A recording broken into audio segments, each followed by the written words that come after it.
तो स्टूडेंट कैसे हैं आप लोग। स्वागत है आपका अपने YouTube channel success academy Praveen. तो लेकर आ गया हूँ क्लास 12 वालों के लिए सेक्शन सी पार्ट 2। आते हैं क्वेश्चन को पढ़ते हैं और आंसर को देखते हैं। पाकिस्तान में प्रभावी लोकतंत्र ना होने के किन्हीं 4 कारणों का संक्षेप में व्याख्या कीजिए।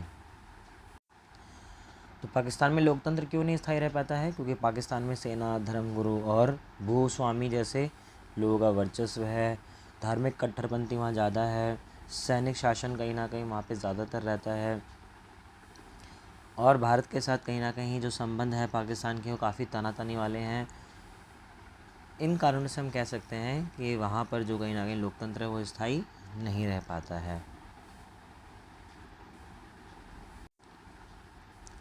नेक्स्ट क्वेश्चन है, भारत की सुरक्षा के किन्हीं 4 घटकों के नाम बताइए। भारत की सुरक्षा की नीति के 4 मुख्य घटक कुछ इस प्रकार हैं। भारत अपनी सुरक्षा को सुनिश्चित करने के लिए अपनी सैन्य शक्ति को लगातार बढ़ाता रहा है और एक मजबूत अर्थव्यवस्था देश की सुरक्षा के लिए काफ़ी महत्वपूर्ण होती है। आर्थिक विकास से रक्षा खर्चों को पूरा और देश को आत्मनिर्भर बनाने में मदद मिलती है। भारत अन्य देशों के साथ बेहतर संबंध बना रहा है जिससे उसकी सुरक्षा को बढ़ावा मिल रहा है और देश की सुरक्षा को सुनिश्चित करने के लिए मजबूत और प्रभावी संस्थान का होना भी आवश्यक है, जैसे कि खुफिया एजेंसी, कानून प्रवर्तन। इस तरीके से भारत अपने आप को क्या कर रहा है, भारत अपनी सुरक्षा नीति को इस तरीके से बढ़ा रहा है। नेक्स्ट क्वेश्चन है, पर्यावरण के किन्हीं 2 बड़े आंदोलनों का वर्णन कीजिए। तो पर्यावरण संरक्षण के 2 बड़े आंदोलन कुछ इस प्रकार हैं। पहला है चिपको आंदोलन जो कि 1970 के दशक में शुरू हुआ था, उत्तराखंड में शुरू हुआ था। यहाँ पे क्या हुआ था, पेड़ों की कटाई को रोकने के लिए गांव के जो लोग हैं, महिलाएं हैं, ये पेड़ों से चिपक कर खड़ी हो गई थी। उनका कहना था कि पेड़ से चिपक कर उन्हें काटने से बचाना होगा। और नेक्स्ट है 1980 के दशक में शुरू हुआ था ये नर्मदा बचाओ आंदोलन। इस आंदोलन में क्या हुआ था, यह आंदोलन नर्मदा नदी पर बन रहे बांध के खिलाफ था। मिलते हैं नेक्स्ट क्वेश्चन की तरफ।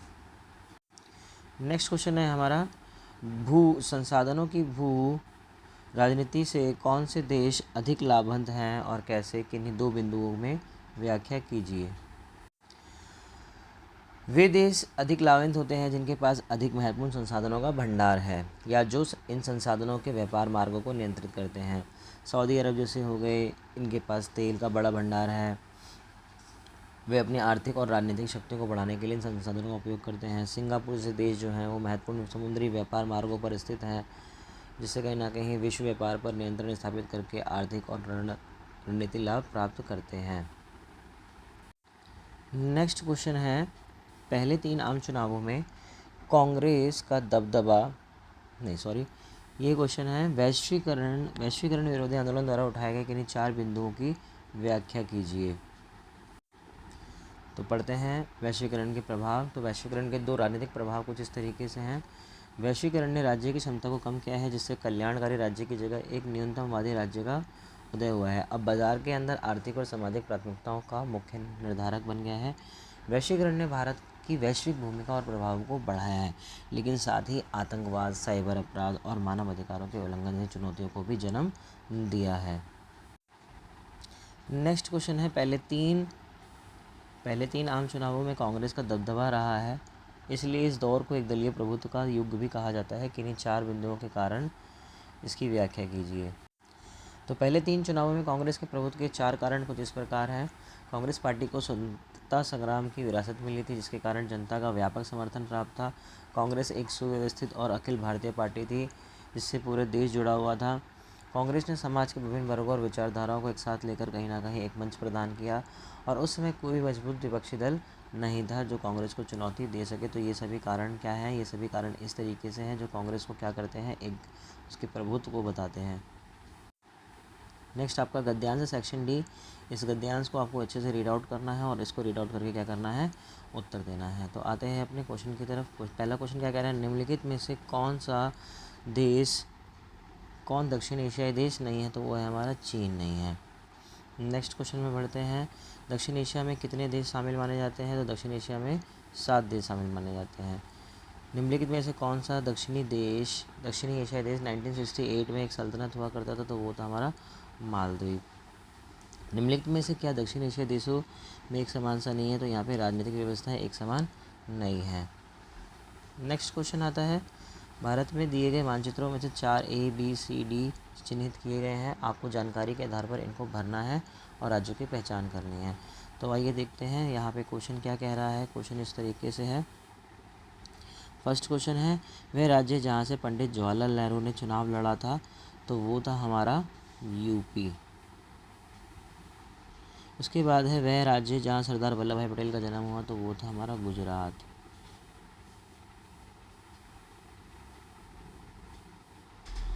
पाकिस्तान सीमा के निकट भारतीय राज्य, तो वो है हमारे बहुत सारे हैं, पंजाब है, जम्मू कश्मीर है।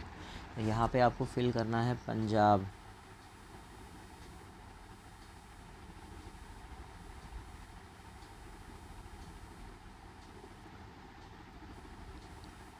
बांग्लादेश के सीमा के निकट कौन से भारतीय राज्य है, तो यहाँ पे देखते हैं, वो हो जाएगा हमारा बंगाल हो जाएगा। तो यहाँ पे हम क्या भर देंगे, बंगाल भर देंगे।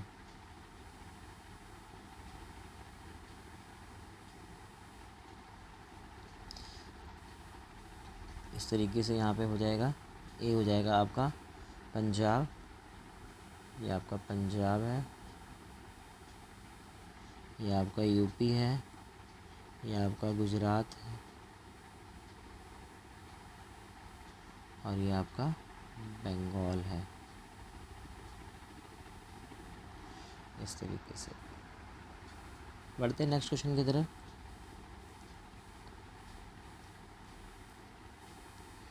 इस चित्र में कौन सा सोवियत संघ के पतन के किन्हीं 3 कारणों का परिणाम हम पढ़ेंगे कि सोवियत संघ क्यों ख़त्म हो गया।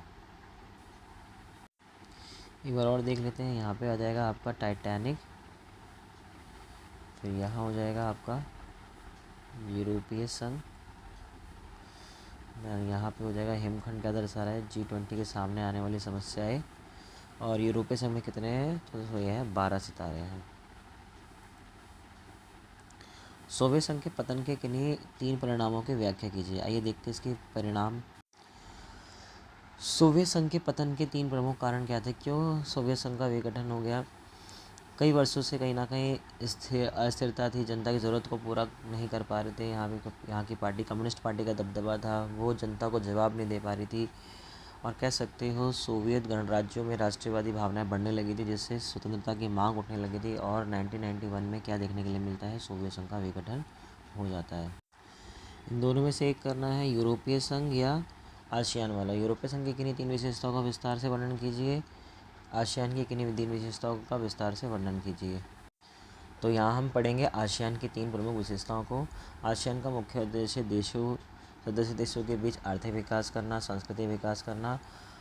आसियान क्षेत्रीय शांति और स्थिरता बनाए रखने के लिए मंच प्रदान करता है।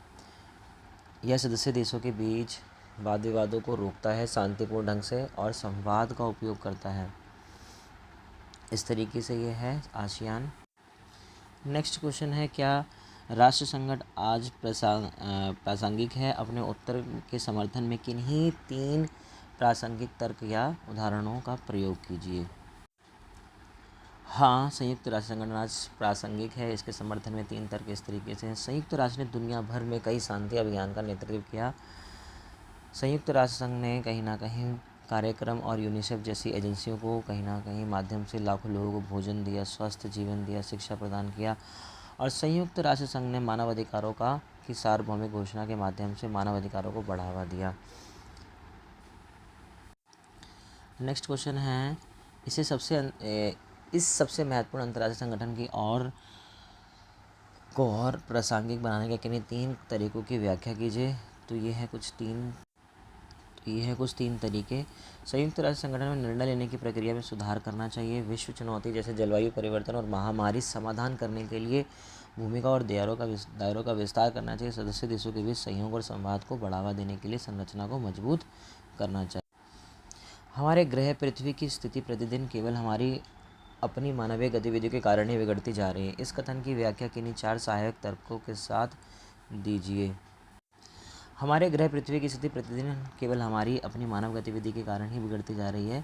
तो उसके कुछ कारण हैं। जीवाश्म ईंधन जलाने जैसे वनों की कटाई करना, औद्योगिक गतिविधि से जलवायु, जल और भूमि प्रदूषण बढ़ता जा रहा है। जिससे ग्रीन हाउस गैस का उत्सर्जन हो रहा है, जलवायु में परिवर्तन हो रहा है। मानवीय गतिविधि जैसे अत्यधिक मछली पकड़ना, खनन खुदाई हो गया, कृषि के लिए भूमि का उपयोग करना, इन सबसे पारिस्थितिकी तंत्र है वो असंतुलित होता जा रहा है। शहरीकरण, प्रदूषण और प्राकृतिक आवासों के विनाश के कारण कई प्रजाति के विलुप्त होने का खतरा बढ़ रहा है, जिससे पृथ्वी की जैव विविधता को गंभीर नुकसान पहुंच रहा है। आखिरी प्रश्न कहता है, पृथ्वी के संरक्षण हेतु किन्हीं 3 उपायों को विस्तार से लिखिए। पृथ्वी के संरक्षण के लिए 3 उपाय कुछ इस प्रकार हैं। सौर, पवन और जल विद्युत जैसे नवीकरणीय ऊर्जा के स्रोतों का उपयोग करके जीवाश्म ईंधन पर निर्भरता कम की जा सकती है, जिससे प्रदूषण और ग्रीनहाउस गैस का उत्सर्जन कम होगा। अधिक पेड़ लगाना, मौजूदा वनों को संरक्षित करना, कार्बन डाइऑक्साइड को कम करना, जिससे जलवायु परिवर्तन का प्रभाव कम होगा। कचरे को कम करके, उनका पुनः चक्रण करके और पुनः उपयोग करके हम क्या कर सकते हैं, हम अपने प्राकृतिक संसाधनों को बर्बादी से रोक सकते हैं। तो यहाँ होता है हमारा पार्ट 2 भी ख़त्म। मिलते हैं नेक्स्ट वीडियो में। Thank you so much.